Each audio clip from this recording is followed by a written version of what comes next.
نسل کو پیغام ہے میرا، ہر حال میں تم صاحب کردار ہی رہنا۔ جب دین فروش بیچ رہے ہوں خدا کا دین، تم حق کا علم لے کے وفادار ہی رہنا۔ ہر بے ضمیر دشمن شبیر سے لڑ کر تم دار پہ بھی میثم تمار ہی رہنا۔ آنچ آئے نہ شبیر کے مقصد پہ ہمیشہ، سب کچھ نثار کرنے کو تیار ہی رہنا۔ بزدل نہیں بننا، نہ عقیدے کو بدلنا، جیسے بھی ہو حالات آزادار ہی رہنا۔ لا حول ولا قوة الا باللہ العلی العظیم۔ اعوذ باللہ من الشیطان الرجیم۔ بسم اللہ الرحمن الرحیم۔ الحمد للہ رب العالمین، والصلاة والسلام علی اشرف الانبیاء والمرسلین، سیدنا و نبینا و شفیع ذنوبنا، مولانا و مولا الثقلین، جد الحسن والحسین ابی القاسم محمد۔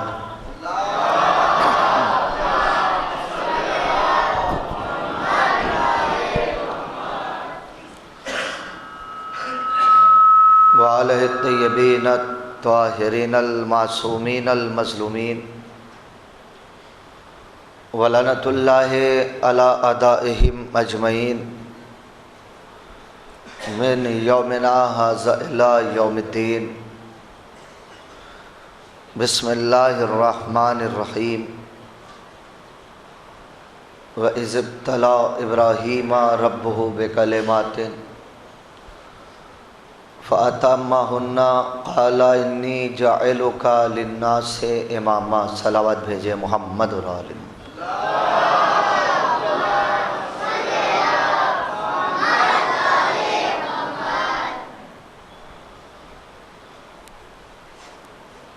عزیزان گرامی، برادران ایمانی،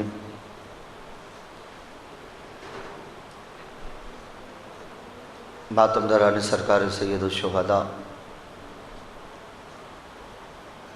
موالیان حیدر کرار،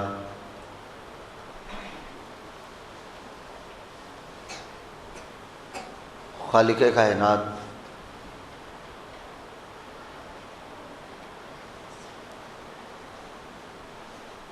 اپنی بابرکت کتاب قرآن مجید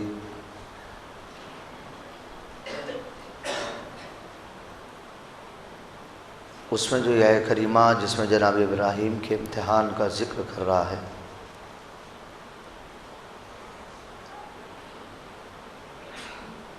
اور میں نے آپ کی خدمت میں عرض کیا کہ اگر مسلمان اس آیہ کریمہ میں غور و فکر کرے تو اسے پتہ چلے گا کہ اللہ نے اس آیت میں امامت کا مسئلہ بیان کیا ہے، جو کہ آج کے دور میں سب سے اہم مسئلہ ہے۔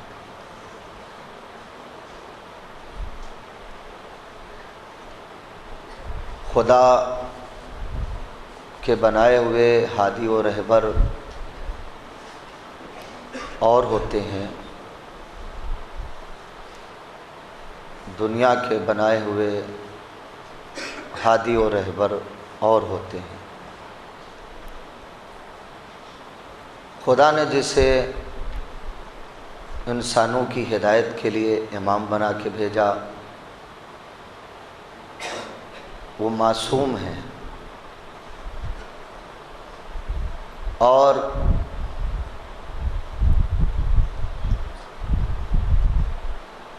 ان کے ہاں پہ یہ آپ کو ملے گا کہ یہ کبھی بھی کسی دور میں یہ محتاج اور مجبور نہیں ملیں گے۔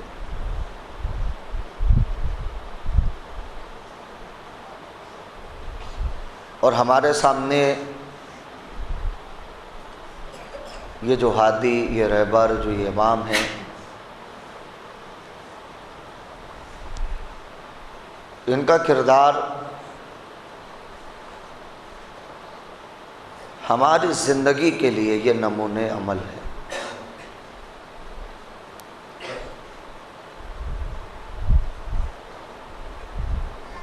عزیزان ایمان،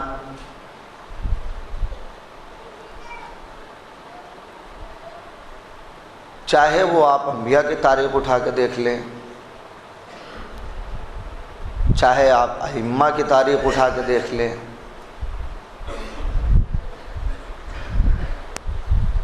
جو بھی چیزیں ہیں عزیزو، یا جو چیزیں نبی اور امام نے بتائی ہیں، اس میں ہمارا ہی فائدہ ہے، ہمارا نقصان کہیں سے نہیں ہے۔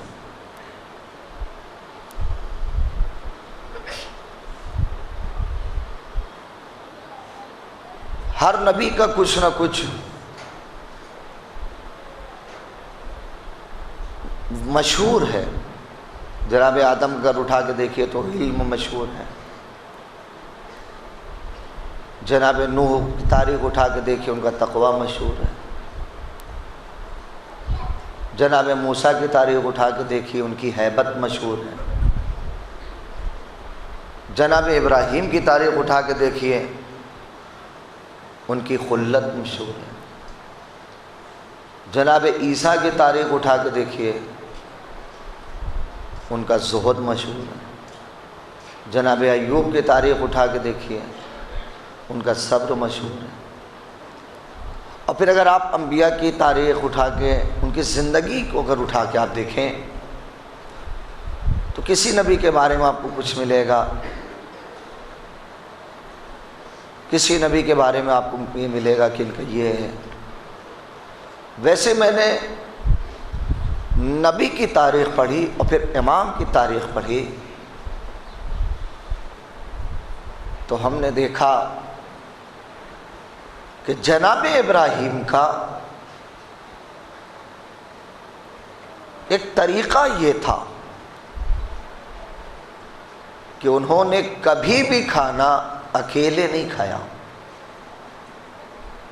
یہ تاریخ ہے۔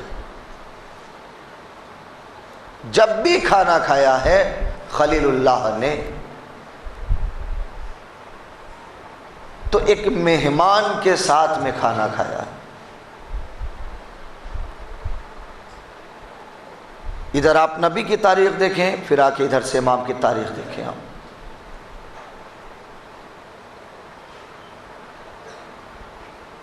جب بھی کھانا کھایا مہمان کے ساتھ کھانا کھایا۔ اب یہاں پہ دو طرح سے روایتیں ہیں تاریخ میں۔ ایک روایت تو یہ ہے کہ یا اللہ بھیج دے کسی کو جس کے ساتھ میں کھا لوں،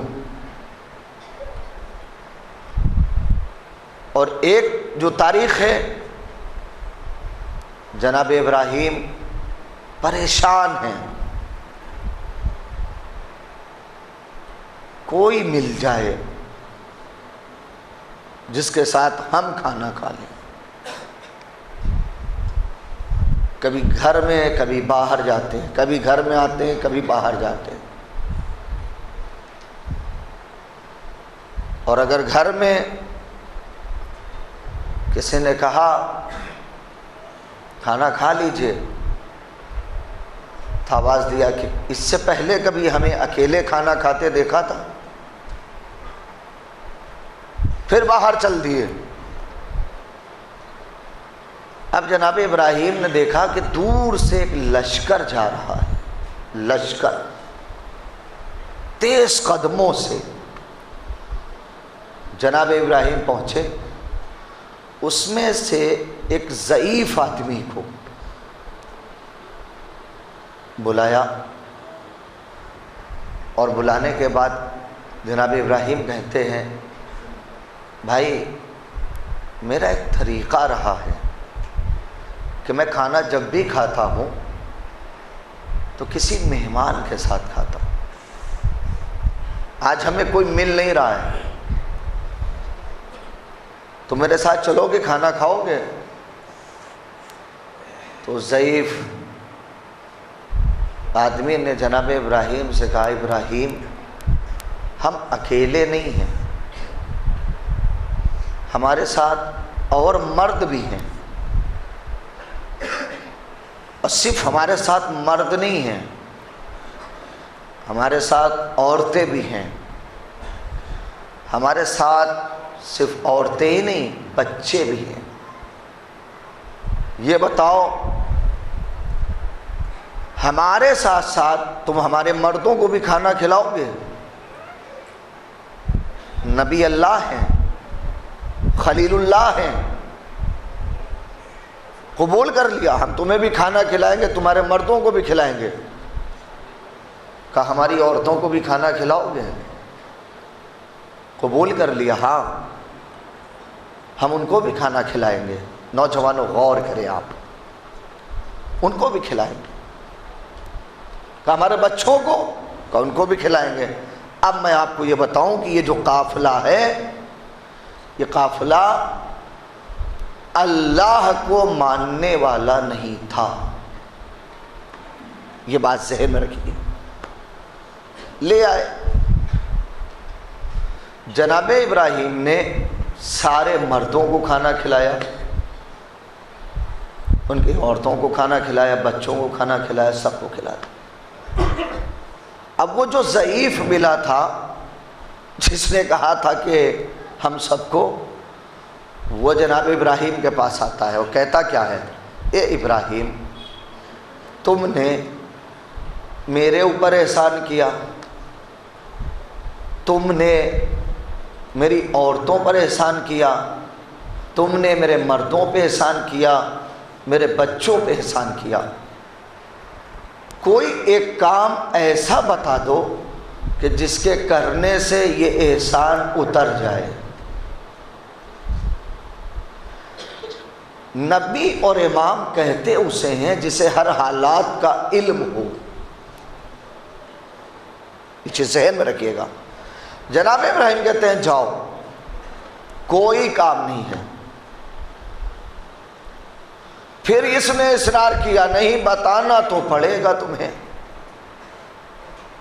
ہم لوگ کسی کا احسان کسی کے سر نہیں رکھتے۔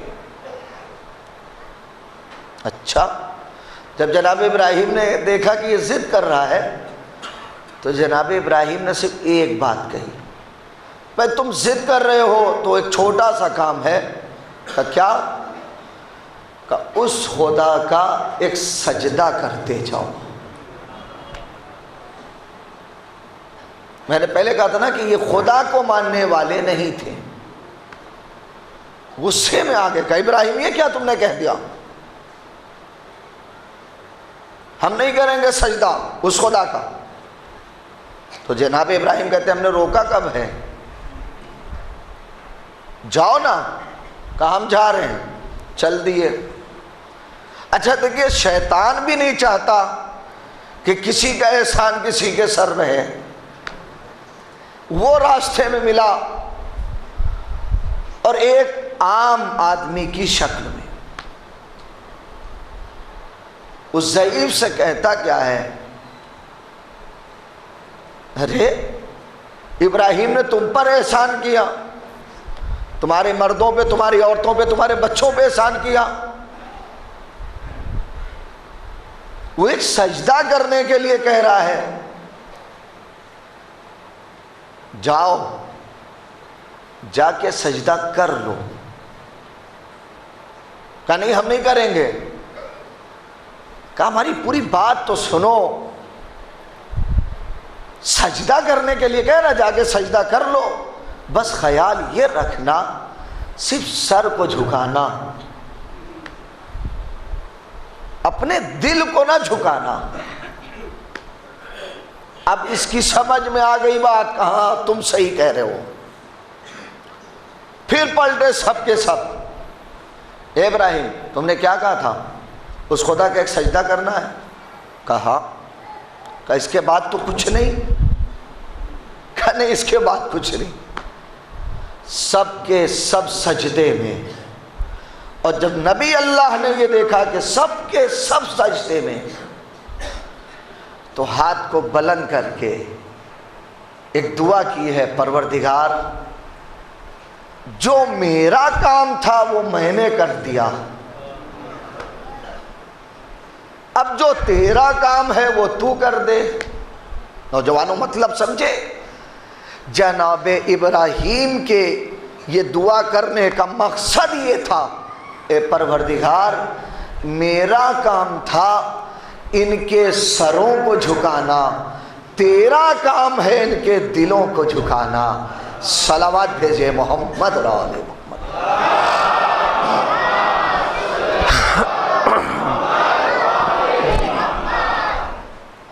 میرا کام تھا ان کے سروں کو جھکانا، تیرا کام ہے ان کے دلوں کو جھکانا۔ نبی کی دعا باب اجابت سے ٹکرائی، اثر یہ ہوا کہ اب جو بھی سجدے سے سر اٹھا رہا ہے، قولوا لا الہ الا اللہ، کوئی خدا نہیں سوائے اس خدا کے جو وحدہ لا شریک ہے۔ یہ ہے انبیاء کی تاریخ۔ اب یہیں سے مہمان کی عظمت ہمارے معصوم نے کیا بتائی، امام نے۔ یاد رکھ لینا چاہنے والوں، اگر کوئی مہمان کسی گھر سے بھوکا چلا جائے تو سمجھ لینا وہ کسی گھر سے نہیں واپس ہوا، بلکہ وہ کسی قبرستان سے واپس ہوا ہے۔ ایک صلوات بھیجے محمد اور آل محمد پر۔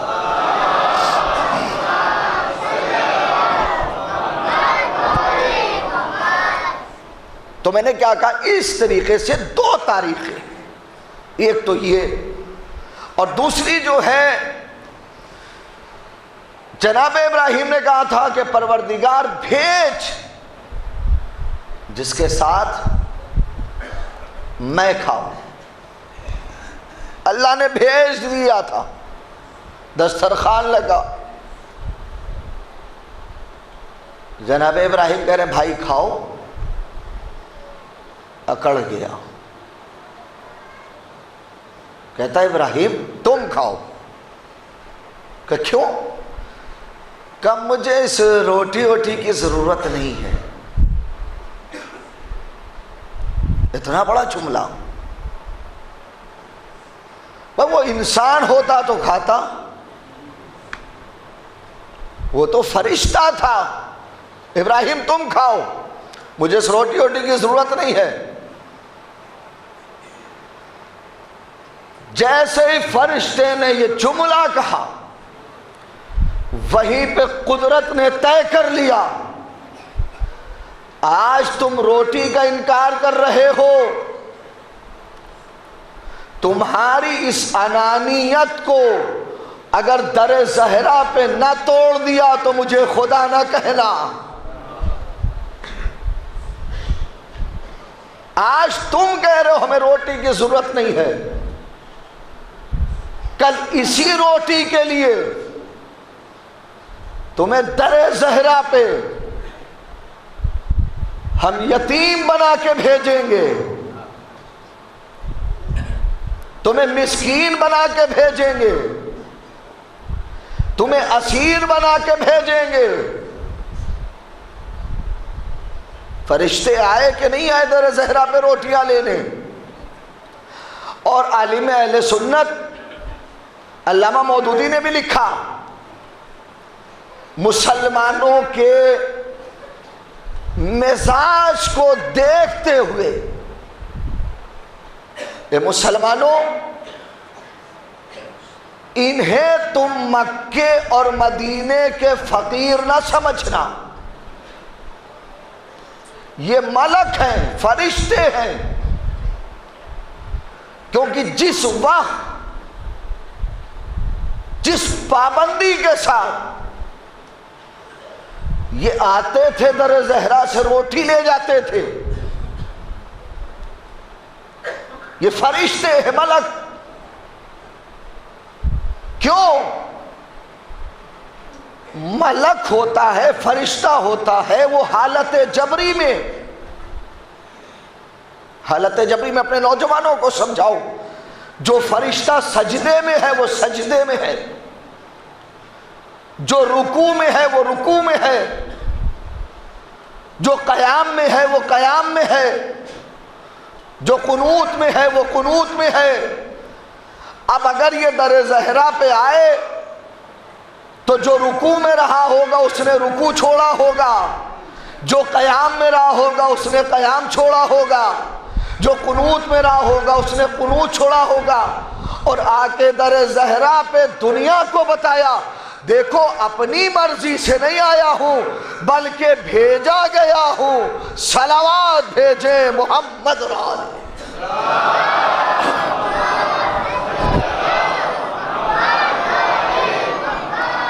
میں اپنی مرضی سے نہیں آیا، پروردگار نے بھیجا ہے. اور در زہرا پہ خالق کائنات نے ان فرشتوں کو بھیج کر کے ایک بات کا اور فیصلہ کر دیا. دنیا والوں، میں نے ان کو بھیجا اس در پہ جنہیں بھوک بھی نہیں لگتی، پیاس بھی نہیں لگتی، اور روٹی ان سے لے لیا جنہیں بھوک بھی لگ رہی ہے، پیاس بھی لگ رہی ہے. میں نے بھیجا صرف اس لیے تاکہ کل کوئی یہ نہ کہے کہ محمد اور آل محمد سے مانگنا حرام ہے. توجہ فرمائے، ہم نے ملک جیسے معصوم کو بھیج کر ایک بات کا فیصلہ کر دیا. دنیا والوں یاد رکھ لینا، رزاق حقیقی میں ہوں، مگر جب بھی دنیا میں کسی کو رزق ملتا ہے تو ان کے وسیلے سے ملتا ہے. صلوات بھیجے محمد اور آل محمد پر.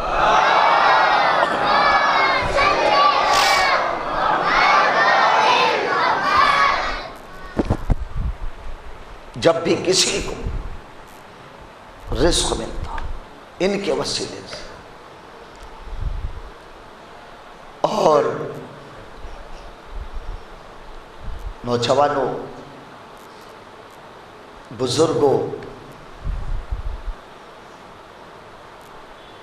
تاریخ اٹھا کے دیکھ لیجئے. نبوت اور امامت کہ کردار میں دونوں کے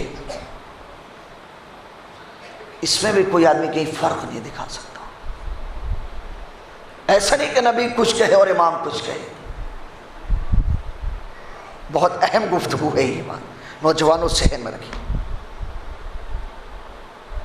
سامنے کی بات تو چھوڑیے،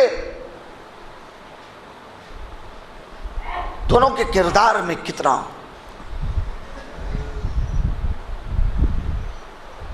مسلمانوں کے جو سب سے معتبر جنہیں ابو ہریرہ کہتے ہیں، انہوں نے خواب میں کیا دیکھا؟ ہم رسول اللہ کے پاس گئے، سلام کیا. رسول اللہ کے پاس کھجور کی ٹوکری رکھی ہے، رسول نے ایک مشت اٹھایا ان کو دے دیا. انہوں نے خواب میں گنا، کتنی تھی؟ 17. آنکھ کھل گئی، پریشان ہو گئے. اس خواب کی تعبیر کیا ہوگی؟ کیا میری زندگی کے 17 دن باقی ہیں، یا کہیں سے 17 گنا کچھ آنے والا ہے؟ ابھی یہ سوچ رہے ہیں کہ ان کو خبر ملی کہ فرزند زہرا ہمارے اور آپ کے 8ویں امام امام علی رضا علیہ السلام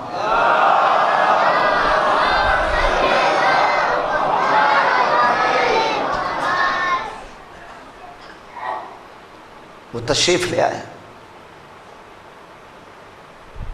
وہاں پہنچ گئے، سلام کیا، جواب دیا۔ ابو ہریرہ کہتے میں نے دیکھا ان کے سامنے بھی کھجور کی ٹوکری رکھی ہے، امام نے ایک مشت اٹھائی دے دیا، وہ خواب کی بات تھی۔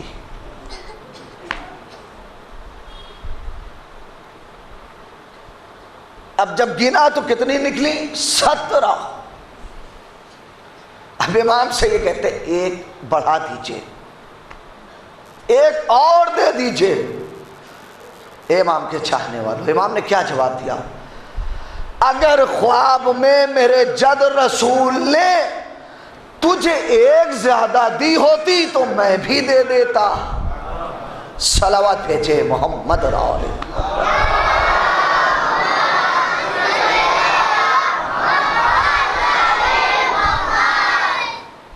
میرے جد نے جتنی دی تھی اتنی۔ ہمارے ہاں اس خدا کا لاکھ لاکھ شکر ہے جو امام ہے، عدالت کا جواب نہیں ہے۔ مولائے متقیان حضرت علی ابن ابی طالب علیہ السلام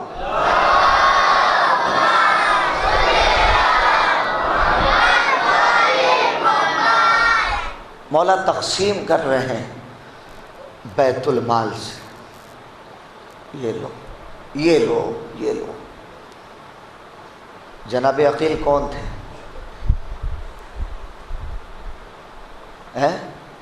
بھائی پہنچ گئے، مولا سے کیا کہا؟ ہم آپ کے بھائی ہیں۔ بھئی آپ نے دنیا کا حال دیکھا ہے کہ تبرک تقسیم ہوتا ہے، اپنا ہے تو مٹھی بڑھا دیا اور اپنا نہیں ہے تو مٹھی چھوٹی کر لی ہے، یہ سب چیزیں۔ لیکن نہیں، آپ امام کے چاہنے والے ہیں، امام سے درس آپ لیں، درس۔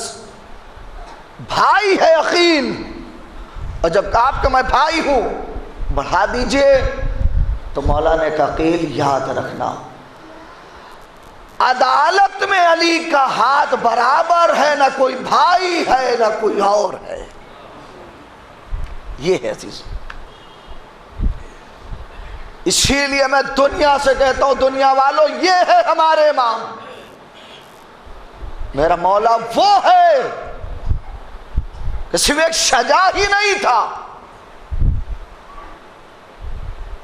صرف یہ سن کے مت رہ جایا کرو علی ایک بہت بڑے شجاع کا نام ہے، اس کے ساتھ ساتھ مولا علی جو ہمارے امام ہیں، دنیا کو بتاؤ ایک بہت بڑے جج کا نام ہے، جج کا، کہ جس نے فیصلے میں کبھی خطا نہیں کیا۔ صرف دنیا کو یہ نہ بتاؤ کہ ہمارا امام صرف ایک جج تھا، بلکہ ہمارا امام ایک بہت بڑا عالم تھا کہ جس کے آگے کسی کا علمی چراغ چل نہ سکا۔ عالم اور جج کے ساتھ میرا امام ایک بہت بڑا فقیہ تھا کہ جس کی فکر کے آگے کوئی ٹھہر نہ سکا۔ یہ بھی بیان ہونا چاہیے۔ سے مولا علی بہادر تھے، مولا علی شجاع تھے، ان کا علم۔ آخری بات نوجوانوں، نہ مانے دنیا، آخری بات نوجوانوں، نہ مانے دنیا، لیکن میرے مولا نے ایک بات کہی، چاہنے والوں دنیا میں مجبور بن کے مت رہنا، اپنے کو اس قابل بناؤ کہ دنیا تمہاری مجبور بن کے رہے۔ اس جملے پہ کاش آپ نے غور کیا ہوتا۔ سب علی کو نہیں مان رہے تھے، اب اس سے بڑی بات میں کہوں، حق لے لیا رسول کے بعد جانشین کا حق کس کا؟ مولا کا تھا. جبرن دوسروں کو بٹھا دیا گیا. لیکن جب بھی کوئی بڑا مسئلہ آیا ہے یاد مولا ہی کیے گئے. انشاءاللہ میں عرض کروں گا بس ایک بات، جہاں دنیا والے پریشان ہو جائیں وہ ہمارے امام اس مسئلے کو منٹوں میں حل کرتے تھے. منٹوں میں. نوجوانوں توجہ فرماؤ. ایک یہودی یہ ہے ہمارے امام، دربار میں پہنچ گیا ایک سوال لے کر کہ سرکار آپ جانشین رسول ہیں، آپ خلیفہ برحق ہیں، ہم نے سنا ہے آپ سب کی مشکلیں حل کرتے ہیں، سب کے سوال کے جواب دیتے ہیں. کہاں جو سنا ہے صحیح سنا ہے، کیا ہے سوال؟ تو یہودی کہتا ہے بس مجھے اتنا بتا دیجئے اللہ میاں کا چہرہ کدھر رہتا ہے. صحیح جانشین ہوتے تو الجھتے نہ، گھبراتے نہ، پریشان نہ ہوتے. غصے میں آ گئے، پاگل ہے یہ، نکالو اسے دربار سے. کہ میں تو آپ کو جانشین رسول سمجھ کے آیا تھا، آپ یہ کیا کر رہے ہیں؟ مجھے دربار سے نکلوا رہے ہیں. جواب تو تھا نہیں ان کے پاس، اور کیا کرتے بیچارے. نکال دیا گیا. باہر ملے جناب قمبر. کیا بات ہے؟ کہ تمہارے جانشین رسول کے پاس ایک سوال لے کے گیا تھا، بڑا عجیب ہے. تو دربار سے نکلوا دیا کہ پاگل ہے. تو جناب قمبر نے آہستہ سے کہا تو صحیح جانشین رسول کے پاس گیا کب تھا؟ کہ کیا مطلب؟ کہ صحیح کے پاس جاتا تو تجھے جواب مل جاتا. تو میں تو لے کے سوال گیا تھا کہ اللہ میاں کا چہرہ کدھر رہتا ہے، وہ تو مجھے پاگل کہہ کے دربار سے نکلوا دیا. جناب قمبر کہتے چل میں تجھے لے کے چلتا ہوں صحیح جانشین رسول کے پاس، اور وہاں سے تجھے جواب ملے گا. پہچانو یہ ہے ہمارے امام، اور دنیا کو بتاؤ. جناب قمبر نے دق الباب کیا، دروازے کی کنڈی بجائی، بس ابھی اتنا. اندر سے مولا علی نے کہا قمبر تم بھی آ جاؤ، سوالی کو بھی لے آؤ. ابھی صرف کنڈی بجائی دق الباب کی. مولا نے کیا کہا تم بھی آؤ، سوالی کو بھی لے آؤ. اب وہ سوالی کہتا کیا ہے؟ ہاں تم اب صحیح جگہ لے آئے ہو. کیوں؟ اسے یقین ہو گیا ابھی صرف اتنی سی بات پہ اندر سے آواز آ رہی ہے سوالی کو بھی لے آؤ. اس نے دیکھا بھی نہیں. پہنچے اندر. ہاں قمبر کیا بات ہے؟ کہ مولا وہ جانشین رسول سمجھ کے دربار میں گیا یہ یہودی، اور ایک سوال کیا، اسے پاگل کہہ کے دربار سے نکال دیا. کہ کیا سوال تھا تیرا؟ کہ بہت بڑا سوال ہے ہمارا. ارے بتا تو. کہ میں نے پوچھا تھا اللہ کا چہرہ کدھر رہتا ہے. تو مولا مسکرائے. یہ بھی کوئی سوال ہے؟ اس میں بھی کچھ ہے. قمبر شمع لے آ. لے آئے قمبر. کا اسے روشن کرو. روشن کیا. اب مولا اس یہودی سے پوچھتے ہیں بتا اس کی روشنی کدھر کدھر ہے. کہ مولا دائیں بھی بائیں بھی سامنے بھی پیچھے بھی نیچے بھی اوپر بھی چاروں طرف. کہ صحیح کہا. کہ جیسے شمع کی روشنی چاروں طرف ہے ویسے ہی اللہ بھی نور ہے، اس کی روشنی بھی چاروں طرف ہے. صلوات بھیجیں محمد اور آل محمد پر۔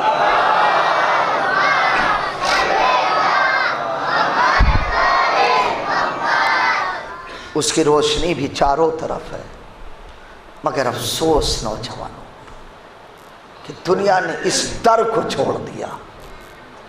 دنیا نے نہ اس گھر کو پہچانا، نہ دنیا نے اس گھر کے لوگوں کو پہچانا۔ زبان سے کہنا آسان ہے کہ ہم بھی ان کو مانتے ہیں۔ علامہ مظہر الحق دیوبندی اکثر یہ جملہ کہتے کہتے منبر پہ روتے تھے، تم نے نہیں پہچانا ان کو، اگر تم پہچان گئے ہوتے تو کریم ابن کریم مولا کے سر پہ کبھی ضربت نہ لگاتے۔ تم نے ان کو نہیں پہچانا، اگر پہچان گئے ہوتے تو کبھی تم حسن جیسے امام کو زہر دے کے ان کے کلیجے کے 72 ٹکڑے نہ گراتے۔ تم نے ان کو نہیں پہچانا، اگر پہچان گئے ہوتے تو کبھی کربلا کے میدان میں علی کے بیٹے کو 3 دن کا بھوکا پیاسا ذبح نہ کرتے۔ تم نے نہیں پہچانا ان کو، اگر پہچان گئے ہوتے تو کبھی علی کی بیٹی زینب کے سر سے چادر نہ اتارتے۔ آپ احساس کریں عزیز، آج 4 محرم کی صبح ہے، ہر طرف اون و محمد کا ماتم ہو رہا ہے۔ کہ میں نے آپ کی خدمت مرض کیا، صرف تو جملے سن لیجئے۔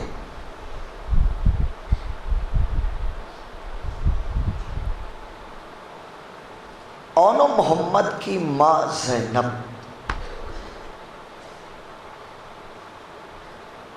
آج میں اس ماں کو آپ کے سامنے بتاؤں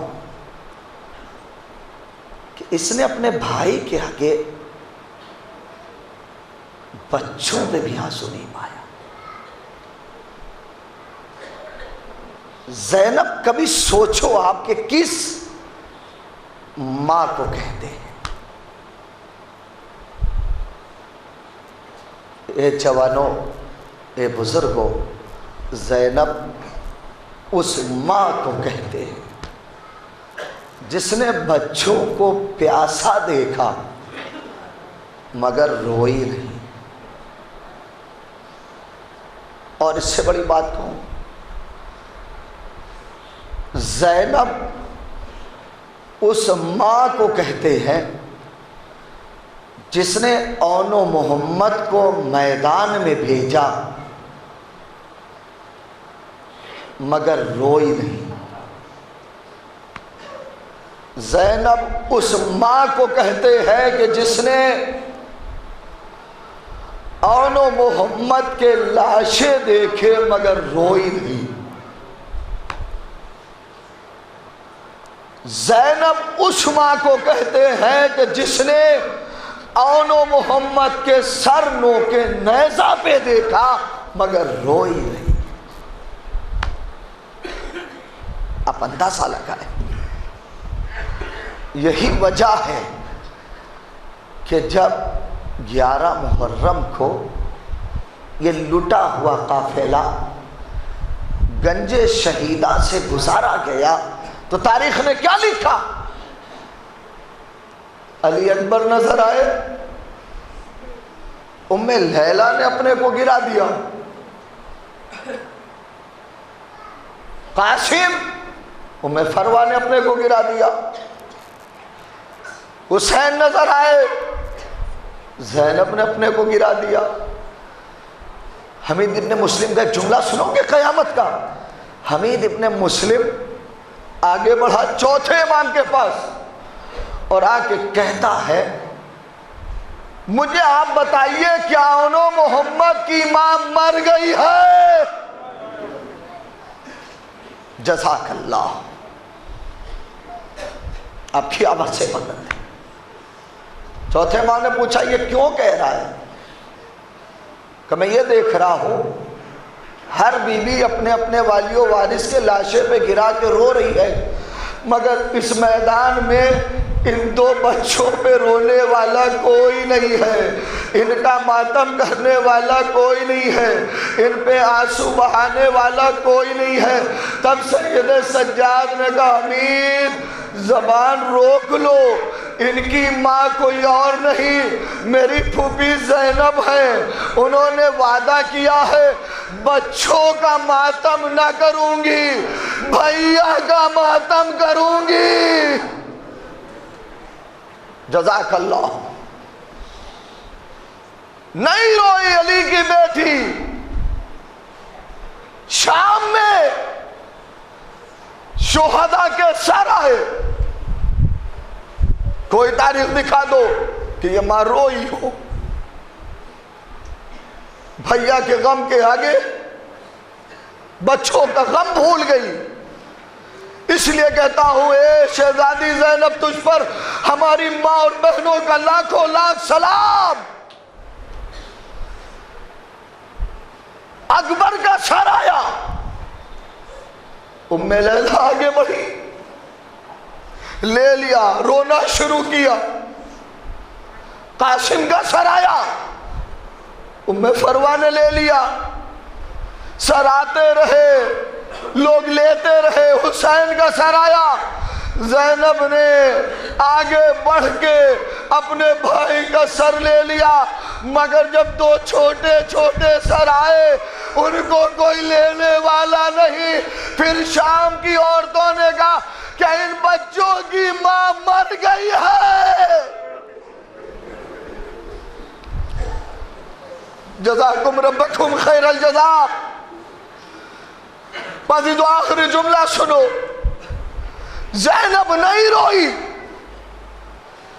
علی کی بیٹی مدینے پہنچ گئی۔